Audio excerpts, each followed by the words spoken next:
Welcome back, ladies and gentlemen. We hope you had a fantastic weekend, and thank you for joining us once again for our daily English news edition. As usual, I'm Daniel Cook, your host, Monday through Saturday at 6 p.m.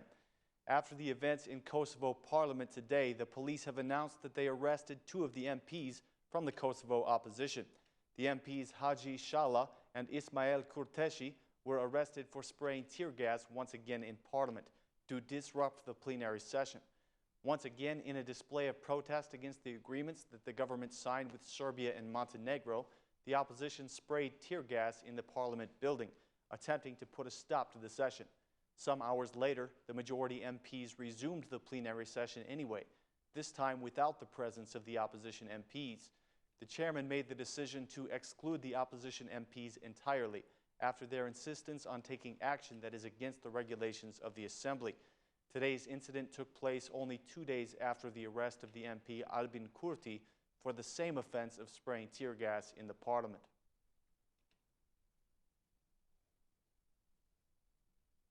Many of the foreign embassies in Kosovo have spoken out against the methods being employed by the opposition, including France, Italy, the UK, and the US. In a joint statement, they said that no one is above the law, regardless of their political affiliation.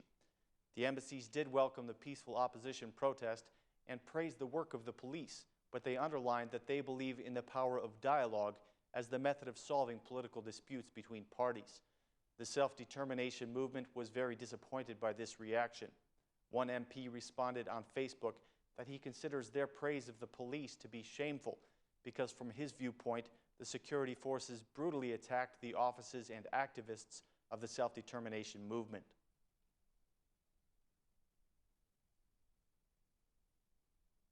The business owners of Albania have appealed the many fines that have accompanied the government's operation against informality. According to data from the tax directory, 7,800 fines have been imposed since September 1st, when the operation began. 70% of these fines have since been appealed. The number of fines imposed is about the same as the entire period from January to August of 2015. The fines have been issued for a variety of reasons, but most are for operating without a cash register, failing to issue sales receipts, not paying insurance for employees, or lack of appropriate documentation.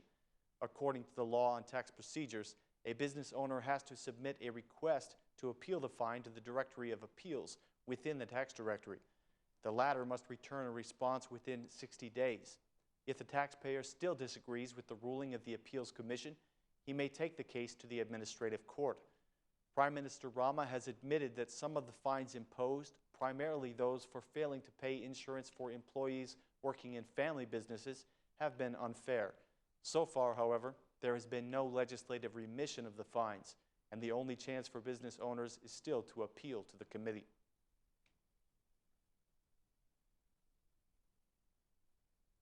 Small business owners from several cities protested outside Prime Minister's office today against the law on tax procedures and the increased fines that have come with it.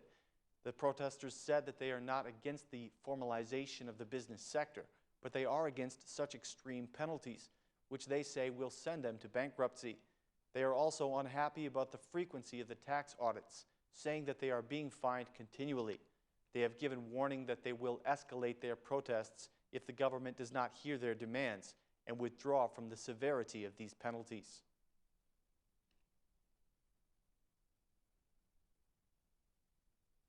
Just for the month of December, the energy distribution operator OSHEE will be importing energy in the value of €7.6 million. The publication of the tender announces that the energy will be purchased at the price of €42 per megawatt. This tender was agreed upon after the Albanian Energy Corporation was unable to meet the OSHEE request to cover the losses in the distribution network for the month of December. Despite the intense rainfall in the recent days, the Energy Corporation has failed to produce the amount of energy needed in Albania because of the losses in the network, which are higher in the wintertime. 5 bids were submitted for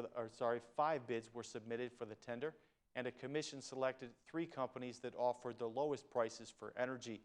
The purchase price of €42 per megawatt is based upon the reference prices obtained in the Hungarian stock market.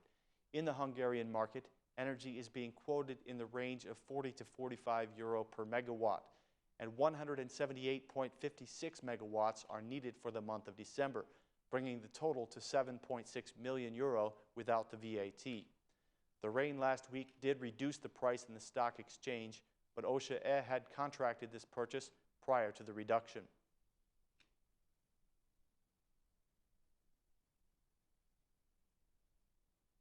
This year in Albania, 87 people have been diagnosed with HIV, bringing the total number of those affected to 870. According to the experts from the Institute of Public Health, there are 40 children affected by the virus.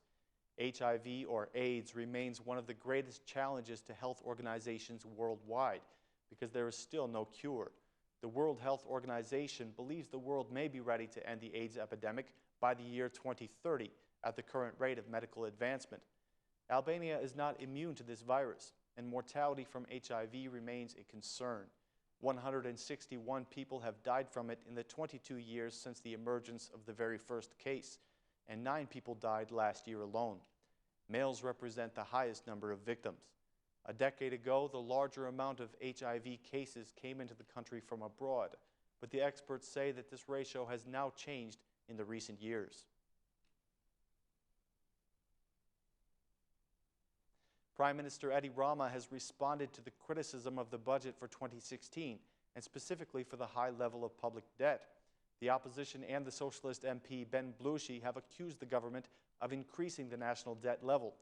From Berat today, Prime Minister Rama gave this response. They say we have increased the debt. How did we increase the debt? We did not increase it. We legalized the debt that already existed and was hidden by them. Mr. Rama said that the reduction of taxes effectively increased the average wage, and that increasing the salaries and pensions more directly cannot be done in such a short period of time.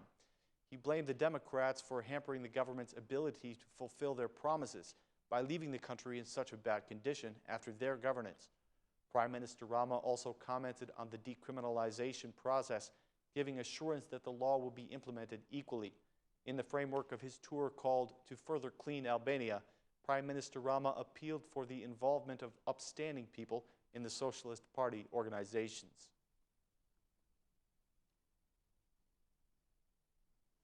The Democratic chairman Luzim Basha has once again promoted the opposition protest on December 8th, saying that it will be the day that Rama's government falls. He made the following speech at the 16th convention of the Democratic Youth Forum in Elbasan. The youth votes, the youth decides. The youth is the heart of the Democratic Party. You have the courage and the strength to remove the old. This terrible economic situation is rooted in the lies of the government. They lied about 300,000 new jobs. They lied about free health care and access to universities. December 8th is coming, Basha said. He went on to point out the government's unfulfilled promises and accuse them of embezzling public funds. 73,000 people lost their jobs in September and October as the result of the arbitrariness and arrogance of the so-called operation against informality, he said. The Albanians deserve a different government. They deserve job opportunities and equality before the law. They have abused 777 million euro per year. They have stolen $250 million from the tax and customs directories. Rama and his people have become enriched, buying Jaguars, living like sheiks from one corner of the world to the other, while the Albanian people ask for asylum, said Basha at the Democratic Youth Forum. That's the end of our edition for today. Thanks so much for watching, and please join us again tomorrow. Have a great night.